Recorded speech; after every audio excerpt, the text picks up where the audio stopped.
Hey y'all, it's Loren LoRosa from The Breakfast Club. Sorry to interrupt, but y'all know how I do.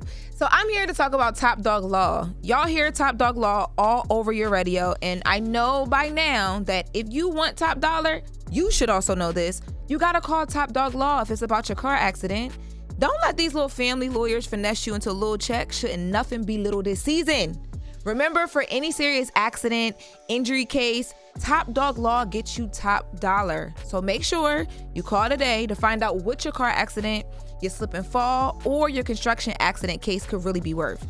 And calling Top Dog Law is completely free also. It's free for a consultation. Call Top Dog Law today to see if your case is eligible for compensation with no money down. So make sure y'all go holla at my dogs, no pun intended, over at Top Dog Law. That's Top Dog Law on Instagram and topdoglaw.com. Now, let's get back to The Breakfast Club. Wake that ass up early in the morning. The Breakfast Club.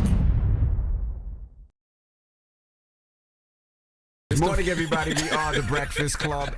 Jess Hilarious is out in Atlanta, and she hasn't went to sleep as of yet. She was at the club all night. She had a great time. She's a little twisted. Yes. But let's get to the latest with Loren. Okay, so Tory Lanez, his legal team is claiming that they have a statement from a bodyguard of Kelsey's. Kelsey's was Meg's best friend, Meg the Stallion's best friend, claiming that he overheard some things that changes Tory Lanez sitting in jail, that Tory Lanez is not guilty and Kelsey is. Let's take a listen.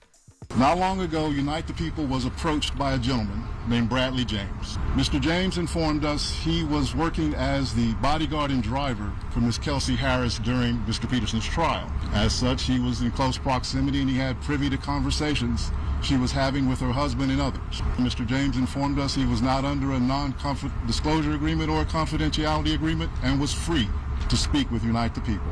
Mr. James informed Unite the People that he was a witness to the conversation Miss Harris had where she stated she had the gun, she fired it 3 times, Mr. Peterson grabbed her arm and knocked it down, and the gun fired 2 more times. In essence, Mr. Peterson never shot anybody, never even touched that gun, never fired the gun. If he heard that during the trial, why wouldn't he say something then? Well, I do have a question. Unite the People, I know it's a team of lawyers and activists who fight for social justice, but are they Tory Lanez's attorney, or they are an independent agency that just helps people in their cases? No, they are, as I've been speaking to them, they are Tory Lanez attorneys. Okay. It's a group of them. It's a group of, there's multiple attorneys that work on cases together, and they specifically work with people who they feel like are put in a bad position because of the justice system. Okay. Well, my question, if the bodyguard driver heard that during the trial, why wouldn't he say something then? I'm not for sure. There was something about it. Actually, I do know the answer to that question. Give me a second, because there was something that he said about an NDA. He said he didn't sign it. There was no NDA. He could. I don't know that. I just remember the conversation about an NDA. But if he said he didn't sign one, I have no idea. But I will say people are asking why Tory Lanez didn't say something at the time in court. And y'all remember Tory Lanez came out with that letter, and he was accusing Sean Hawley of basically not letting him testify when he said that he wanted to. He said that he didn't want to take the plea deal and he wanted to be able to speak for himself. But this is interesting, like how this whole thing came up, because it came from a writer at the New York Post. Let's take a listen to that part of it. The New York Post recently reached out to the prior district attorney, George Gaston, Megan Pete and her representatives, and Kelsey Harris and her representatives. The only party that responded last week was Megan Pete's representatives with a request for more information. A few days later, Mr. Peterson's brutally attacked in his jail cell. Now, that's a big claim because basically they're pinpointing it, because there's a lot of theories running online that this is like a whole setup and blah, blah, blah, blah, blah. And these attorneys are leaning into that. That's a huge claim to throw on Meg Thee Stallion's legal team. And Meg Thee Stallion's legal team actually issued a statement.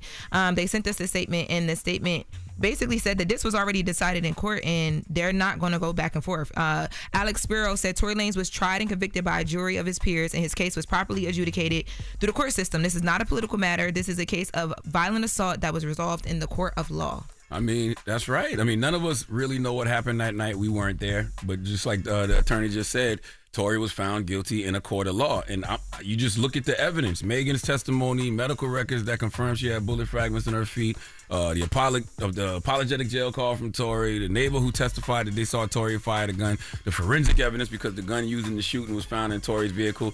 The DNA was inconclusive, but that was the evidence the jury used to convict him. So I just asked two simple questions. If you know they have all that evidence against you, if you're Tory Lanez, why wouldn't you just take the stand and simply say Kelsey shot her? And what reason would Megan have not to tell on Kelsey? I agree with you 1,000%. But if this is a fact and this is true, what this bodyguard is saying, I think it should be listened to see if it's proven or not, regardless, because it could open up some other things. Because at the end of the day, whether you are on Tory's side or Megan's side, you want the truth, right? And if he knows something, he should be able to speak. But why his wouldn't truth, he say that during the trial? I'm with you. If a driver or bodyguard allegedly overheard that conversation while the trial was happening, why wouldn't you say something then? I'm 1,000% with you. I know, and I do remember from the press conference that they said that the bodyguard, the reason why he came out was because, or came to like them with the information, was because he felt bad. He said he felt guilty seeing couldn't sleep seeing an innocent man, according to him, sitting behind bars. So once again, why wouldn't you say something then? Like everybody was following that trial. I guess it was conscious. Everybody knew the evidence that was against him. So if you felt that way then, you should have said something. At the end of the day, choices were made, and the choice to not take the stand, Tory Lanez, and defend yourself and tell your truth was a poor choice. I agree 1,000%, but you still want the facts. Like, you want the truth, regardless of whose side you're on, whose team you're on. You want the truth to make sure people are making the right decision. At the end of the day, the choice to not take the stand and defend yourself and tell your truth was a poor choice. Well, okay, so first I want to answer your question. So the bodyguard said that he didn't say anything because he was Kelsey's bodyguard, and he said that he felt an obligation to protect Kelsey. Now he's saying his conscience won't let him go forward. Jess!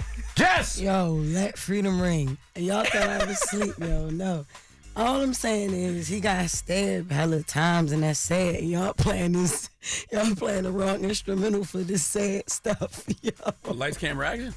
I mean, yeah. We on, baby. This is so we sad. On, Jess. We on. I will say though, I think they've been trying to get Tory free for a little minute, and I think they have. And They've he been trying. said in the album, yo, it's evidence. He said in the album that he coming home this year. Shut up, Jess.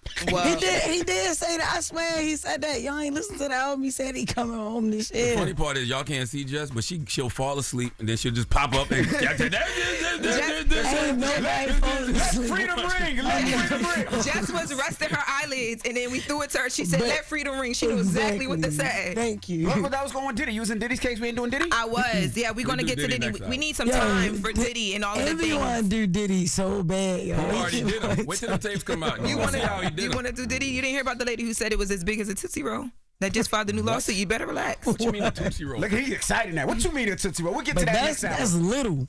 Exactly. Crazy. Cotton candy. DJ Shrimp. You Hey, yo, really making Envy, remember stuff you up. said that was your name before Envy? He said it was DJ Shrimp, yo. What's wrong with you, Jess? All right. That is the latest with Loren. Now, when we come back, we got front page news, and then Shamia Martin will be joining us, so don't go anywhere. It's The Breakfast Club. Good morning. That ass up. In the morning. The Breakfast Club.